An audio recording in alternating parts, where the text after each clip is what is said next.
say you don't have a knife. Maybe she does. But let's say we don't.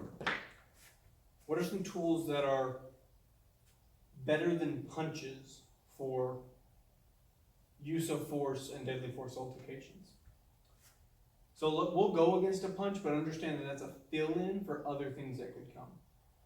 You throw a punch with that hand, please. So let's say I get to the outside, okay? I don't care how I got here. Maybe it was over the course of a fight. Maybe it's just the first moment of the fight. I realize she's about to hit me and I step offline. And then I'm off to the side, right? So when I'm here, my targets, I have the side of the head. So from the temple all around the top of the head, behind the ear, these are knockout points, all the way back here. Those aren't the ones I'm going to shoot for right now. What I'm going to do is I'm going to curl my knuckles in and put my knuckle here for support. And if you're worried about breaking your thumb, you can just put it to the side here, but be warned, you're more likely to collapse your attack if you do this one versus this one. It's always, always risk reward. So when I go here, this is where I'm going to use a kind of a hook punch with my full body force behind it. And I'm going to go with this strike right over her shoulder to the neck. Boom. Okay? Boom. Learned that from an instructor named Marlon Laws. And just understand the principle of using these smaller, more refined targets to get at your better targets. I'm sorry, these smaller, more refined attacks to get at your better targets.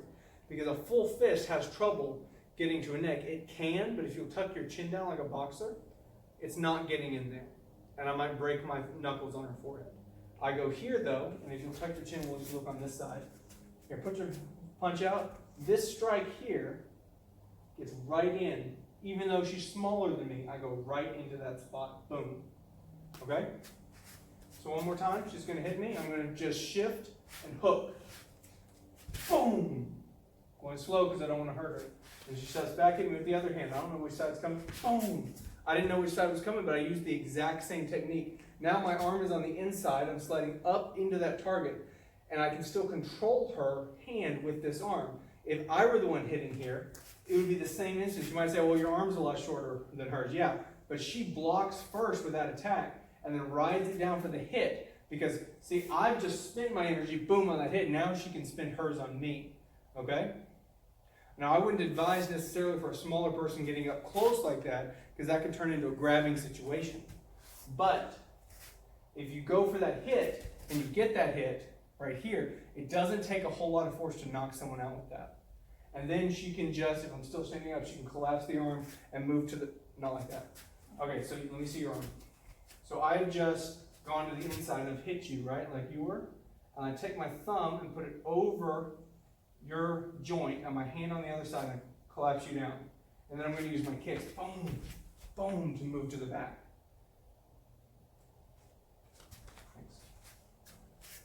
So again, with the smaller person doing it, you're just going to block and strike through, boom, right here. And then you're going to push in to the body and kick, step, kick. Boom, don't, hey, go back, go back. Do not reposition your foot. I don't know if you guys can see her feet, but she just repositioned her foot before kicking. That was an empty motion. That means she did nothing to me with that motion. Instead, she's going to kick me without moving that foot and then step and kick me with that foot. Boom. And you can even transition arms here because you're keeping me off balance with those kicks. Then go for the next strike or just strike simply, really simply to the base of the skull here.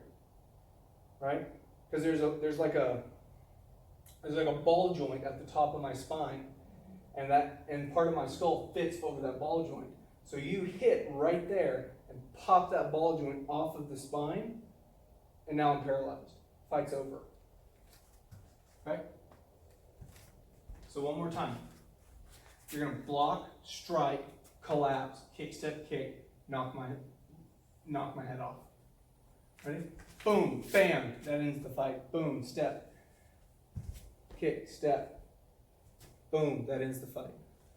Now, what is she doing with this pulling motion here? If you'll hit me, yeah, that side. So I'm going to start on the inside like you did.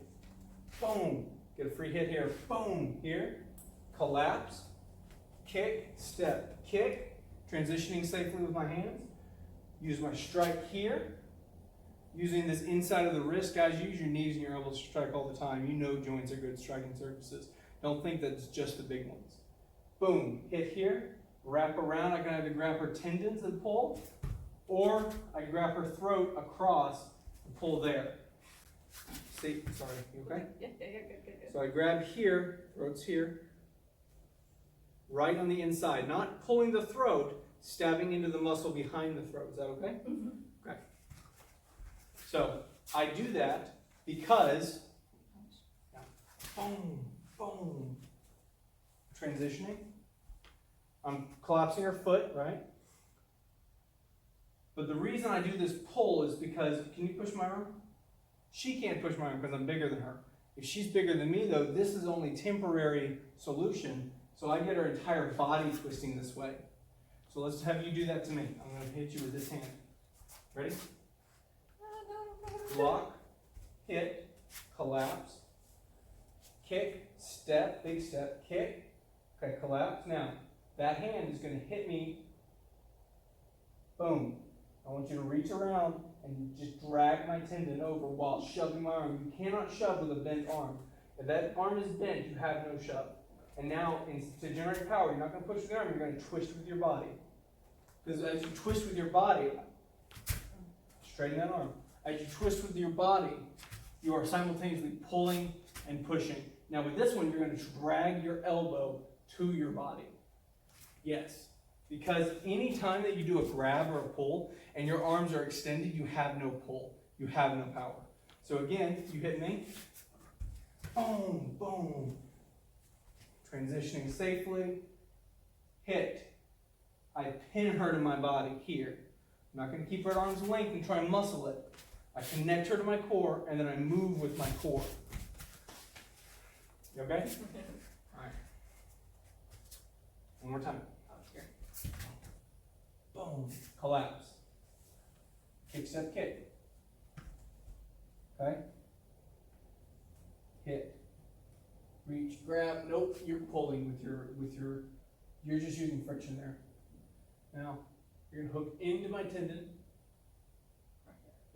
And drag. That arm is bent, isn't it? No.